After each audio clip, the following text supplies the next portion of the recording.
Footage দিম আজি সেই দালাল আৰু অন্ধভক্তবিলাকৰ যাৰ ভৰিৰ তলৰ মাটিটো অলপ সৰকি গৈছে, সৰকি যাবও লাগে, কাৰণ তহঁতে এতিয়া ভয়ত কঁপিছ কাৰণ দেখিছ যুৱ প্ৰজন্মই কেনেকে ৰাস্তাত ওলাই আহিছে, নিজৰ অধিকাৰৰ কাৰণে ওলাই আহিছে, সীমাবদ্ধ হৈ থকা নাই তহঁতৰ সেই মিছ ইনফৰমেশ্যন, তহঁতৰ সেই জালখনৰ মাজত, কাৰণ যুৱ প্ৰজন্মই বুজি পাইছে যে ডেমক্ৰেচি যদি আমি বিলিভ কৰোঁ যে ডেমক্ৰেচি নাই, তেতিয়াহ'লে সঁচাকৈ তহঁতি সেইটোৱে বিচাৰি আছ।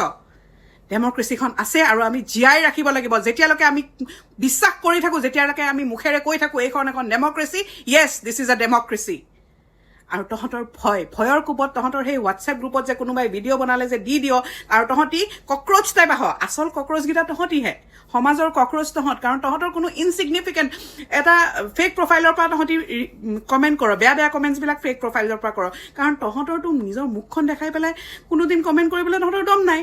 তহঁতে ভিৰ এটা কক্ৰ'চবিলাক যেনেকৈ হেৰিত আহে, গ্ৰুপত আহে, তহঁত সেই কক্ৰ'চৰ সেই ৰাতি যেতিয়া কক্ৰ'চে দিনত নোলায়তো, ৰাতি ওলায়, কাৰণ সিহঁতেও দিনত ইমান মুখ দেখাব নোৱাৰে, তহঁতো তেনেকুৱা মুখ দেখাব নোৱাৰা প্ৰাণী। বুজি পাইছ? First thing. ছেকেণ্ড থিং, যিকেইটাই অলপ চিউডো ইণ্টেলেকচুৱেল টাইপ, নিজেই শুদ্ধ, নিজেই চব জানো, geopolitics and this and that, তুমি একো নাজানা, আৰ্বান নেক্সেল, টুকৰে and Hindu Muslim anti national, তহঁতৰ কথাটোৱে যে শুদ্ধ হয় ক'ৰবাত লিখা আছে নেকি? এইখন এখন ডেমক্ৰেচি হয়। ইয়াত মোৰো এটা অপিনিয়ন আছে, তোৰো এটা অপিনিয়ন আছে, তোৰ অপিনিয়নটো তোৰ জেগাত ৰাখ, যেনেকৈ মোৰ অপিনিয়নটো মই প্ৰকাশ কৰিছোঁ। তই মোক শিকাব নাহিবি যে শুদ্ধ কি হয়, ভুল কি হয়। Under parliamentary boundations I can have an opinion, I can express it fully within my will. আৰু যিকেইটা আৰ্টিষ্টক কৈছোঁ, তহঁতক কৈছোঁ, এনেকুৱা এটা সংগ্ৰাম দেখিও যিকেইটাই মনে মনে আছ, কি কক্ৰ'চ কি নাজানো কি বা হৈছে কি হোৱা নাই, আমিতো মাত মাতিব নোৱাৰিম, আমাৰ কৰ্মই ধৰ্ম, তহঁতৰ ধৰ্মত নাই নেকি যে ছ'চিয়েল ৰেছপনচিবিলিটিটো নাই? যিখিনি যুৱ প্ৰজন্মৰ হৈ যদি কোনোবাই আজি মাত মাতা নাই, যুৱ প্ৰজন্মক যে ষ্টুডেণ্টছক যদি কোনোবাই ছাপৰ্ট কৰা নাই, তহঁতৰ নিচিনা এণ্টি নেশ্যনেল মানুহ কোনো নাই। কাৰণ গোটেই পৃথিৱীত student movements are respected, student movements are given utmost dignity, কিন্তু দিল্লী পুলিচৰ বৰ্বৰতাত আমি যি দেখিলোঁ, ছোৱালী মানুহবিলাককো গ্ৰোপিং কৰিছে, মলেষ্ট কৰিছে, লিটাৰেলি ভিডিঅ' লগাই দিম মই।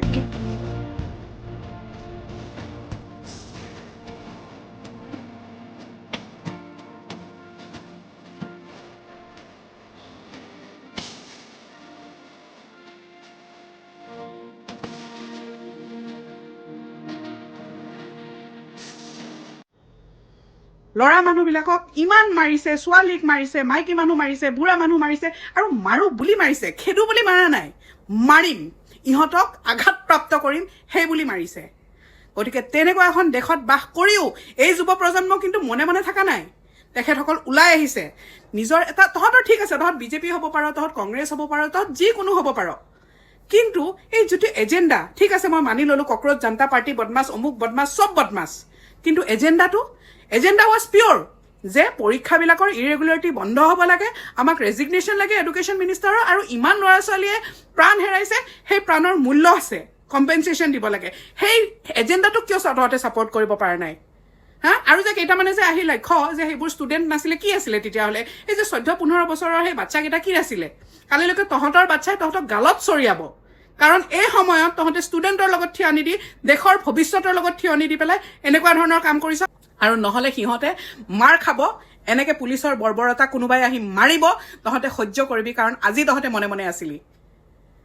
আৰু যিকেইটাই যে মোক লেফটিষ্ট, ৰাইটিষ্ট, অমুক তমুক, তই বিজেপি, এজিপি, কংগ্ৰেছ, অমুক তমুক এইবিলাক যে গালি দিয়, এই লেকচাৰবিলাক নিজৰ লগত ৰাখ। এইখন এখন গণতন্ত্ৰ হয়, চবৰে পলিটিকেল আইডিঅলজি থাকিব পাৰে, যেনেকৈ তোৰ আছে মোৰো আছে, আৰু সেইটো মোৰ কোনো দুখ নহয়তো, মোৰ হ'ব পাৰে। What is my political ideology is mine. Dictatorship হোৱা নাইতো এতিয়ালৈকে, তহঁতে বিচাৰি আছ কিন্তু হোৱা নাই। গতিকে keep it to yourself, মোক শুধৰাব নালাগে, তই নিজক এপ্লাই কৰ, নিজে অন্ধ হৈ থাক, সেই ভক্ত কা চশমাখন পিন্ধি থাক, পিন্ধি মৰগে। আৰু যোনকেইটাই আহি পেলাই ইয়াতে গেলাও বুলি ভাবি থাক, মনত ৰাখিবি তহঁতৰ কোনো পৰিচয়ে নাই। ফেক একাউণ্টছ কিয় জানে? ইয়ল এ ফেক, জাষ্ট চ' ফেক।